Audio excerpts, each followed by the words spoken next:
Hello everyone, welcome back to this channel. I hope you all are doing well and practicing English every single day. তো আজকের ভিডিওতে আবারও আমি আপনাদের সাথে শেয়ার করব 5 ধরনের sentence structure. So watch the video till the end. Now let's get started. আমি তোমার স্বাস্থ্যের বিষয়ে চিন্তিত। বাবা-মা তাদের সন্তানদের ভবিষ্যৎ নিয়ে চিন্তিত। রোগীর অবস্থার জন্য ডাক্তার চিন্তিত ছিলেন। আমরা শহরের নিরাপত্তা নিয়ে চিন্তিত। তো এই টাইপের বাক্যগুলো আমরা আমাদের ডেইলি লাইফে ব্যবহার করে থাকি, রাইট?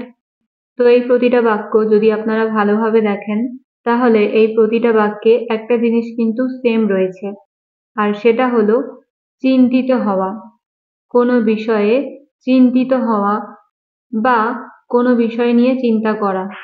ওকে, তো এই প্রতিটা বাক্যে এই কথাটা কমন রয়েছে। তো যদি আমরা সেন্টেন্সে বলি যে আমরা কোনো বিষয় নিয়ে চিন্তিত আছি, তখন আমাদের ইংলিশে যে ওয়ার্ডটার ব্যবহার করতে হবে সেটা হলো কনসার্ন। কনসার্ন বাংলা অর্থ হলো চিন্তিত বা কোনো বিষয়ে চিন্তিত থাকা। তো এবার এই বাক্যগুলোকে তাহলে বাংলা থেকে ইংলিশে কিভাবে বলতে হবে দেখা যাক। প্রথম বাক্যটা রয়েছে, আমি তোমার স্বাস্থ্যের বিষয়ে চিন্তিত। I am concerned about your health. I am concerned about your health. রোগীর অবস্থার জন্য ডাক্তার চিন্তিত ছিলেন। The doctor was concerned about the patient's condition. The doctor was concerned about the patient's condition.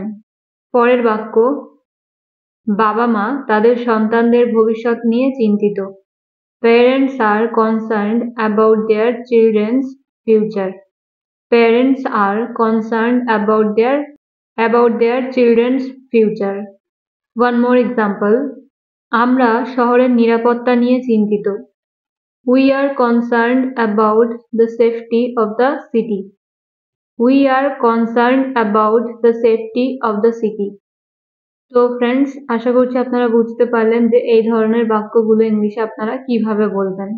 এবার দেখা যাক পরের ফ্রেজের ব্যবহার। তুমি কিছুটা হলেও সাহায্য করতে পারবে, কিছুটা হলেও চেষ্টা করো, কিছুটা হলেও এটা আমাকে শান্তি দেয়, কিছুটা হলেও আমাকে বলতে দাও। তো ফ্রেন্ডস, এই টাইপের বাক্যগুলোও আমরা আমাদের দৈনন্দিন জীবনে ব্যবহার করে থাকি। তো এই প্রতিটা বাক্যে যে জিনিসটা কমন রয়েছে সেটা আপনারা বুঝতেই পারছেন। তো কমন কথাটা হলো কিছুটা হলেও। কিছুটা হলেও এই প্রতিটা বাক্যে এই কিছুটা হলেও কথাটা কমন রয়েছে।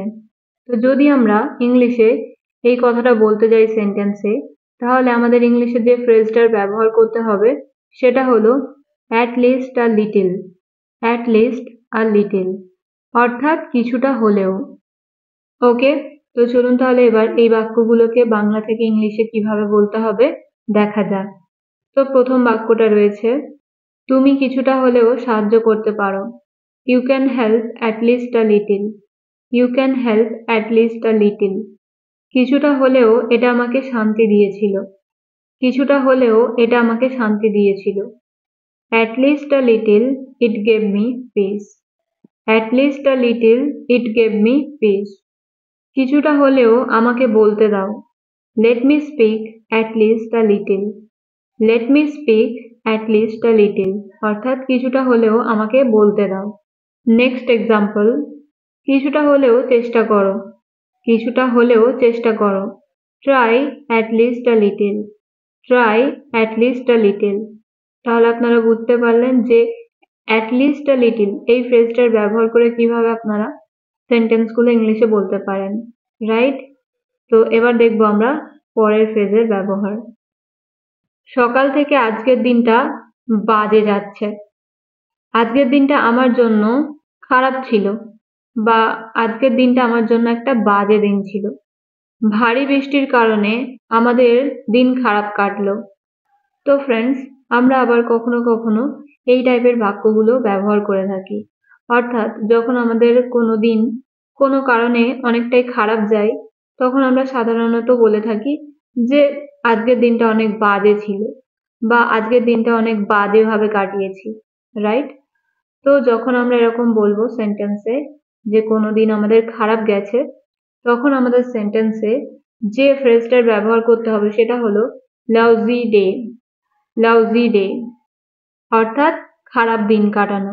ওকে, লাউজি ডে অর্থাৎ খারাপ বা বাজেভাবে দিন কাটানো। তো এবার এই ফ্রেজটার ব্যবহার করে দেখা যাক যে এই বাক্যগুলো ইংলিশে কি হবে।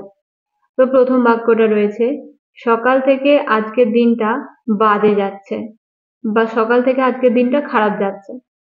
তো এই বাক্যটা ইংলিশে হবে, it's been a lousy day since morning. It's been a lousy day since morning. আজকের দিনটা আমার জন্য ভয়ানক ছিল, বা আজকের দিনটা আমার জন্য অনেক খারাপ ছিল।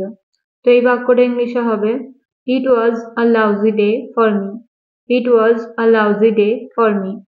আর একটা এক্সাম্পল, ভারী বৃষ্টির কারণে আমাদের দিন খারাপ কাটলো। We had a lousy day because of the heavy rain. We had a lousy day because of the heavy rain. ওকে, তো ফ্রেন্ডস, আশা করছি আপনারা বুঝতে পারলেন যে লাউজি ডে এই ফ্রেজটা আপনারা কিরকম ভাবে সেন্টেন্সে ব্যবহার করবেন। তো এবার আমরা দেখব পরের ফ্রেজের ব্যবহার। অনেক সময় আবার এই ধরনের বাক্যগুলো আমরা বলে থাকি, যেমন ব্যায়াম আপনার মুডকে ভালো করতে পারে। তার বক্তব্য সবার মনোবল উন্নত করেছে। পজিটিভ চিন্তা ভাবনা আপনার আত্মবিশ্বাসকে উন্নত করতে পারে। তারা তাদের দেশের অর্থনীতির মান বৃদ্ধি করেছে। এই প্রতিটা বাক্যে যে জিনিসটা কমন রয়েছে সেটা হলো কোনো কিছু উন্নত করা, বা আমরা বলতে পারি কোনো কিছু ভালো করা, বা কোনো জিনিসের মান বৃদ্ধি করা। এই প্রতিটা বাক্যে এই জিনিসটা কমন রয়েছে। ওকে, কোনো কিছু উন্নত করা, বা বলা যায় কোনো কিছু ভালো করা, বা কোনো কিছুর মান বৃদ্ধি করা। তো যখন আমরা সেন্টেন্স এরকম বলবো বা এরকম বোঝাবো যে কোনো কিছুর মান উন্নত হয়েছে, বা আমরা কেউ কোনো কিছুর মান উন্নত করেছি, তখন সেন্টেন্স আমাদের ইংলিশে যে ওয়ার্ডটার ব্যবহার করতে হবে সেটা হলো ইলেভেট। ইলেভেট অর্থাৎ কোনো কিছু উন্নত করা, বা বলা যায় ভালো করা, বা মান বৃদ্ধি করা। ওকে, কোনো জিনিসটা আগের তুলনায় উন্নত করে তোলা বা ভালো করে তোলা, বা জিনিসটার মান বৃদ্ধি করা অর্থে ইংলিশে ব্যবহার হবে ইলেভেট। তো এবার তাহলে এই বাক্যগুলোকে বাংলা থেকে ইংলিশে দেখা যাক।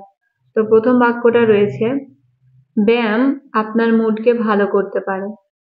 তো এই বাক্যটা ইংলিশে হবে, exercise can elevate your mood.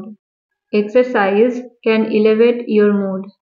পরের এক্সাম্পল, তার বক্তব্য সবার মনোবল উন্নত করেছে। Her speech elevated everyone's spirits.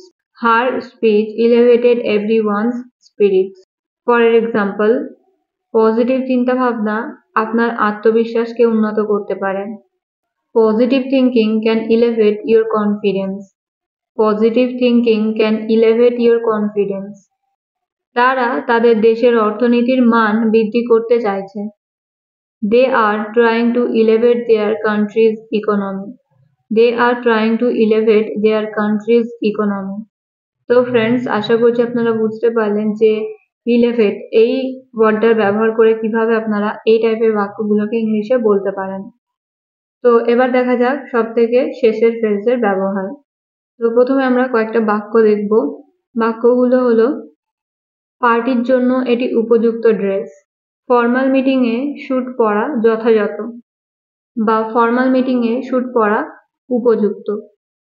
লাইব্রেরিতে চিৎকার করা উপযুক্ত নয়, বা লাইব্রেরিতে চিৎকার করা যথাযথ নয়।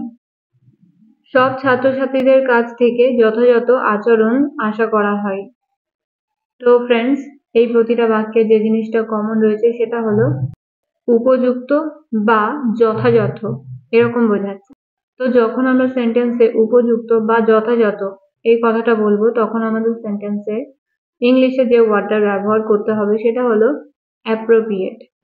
অ্যাপ্রোপ্রিয়েট অর্থাৎ যথাযথ বা উপযুক্ত। ফর এক্সাম্পল, পার্টির জন্য এটি উপযুক্ত dress. This is an appropriate dress for the party.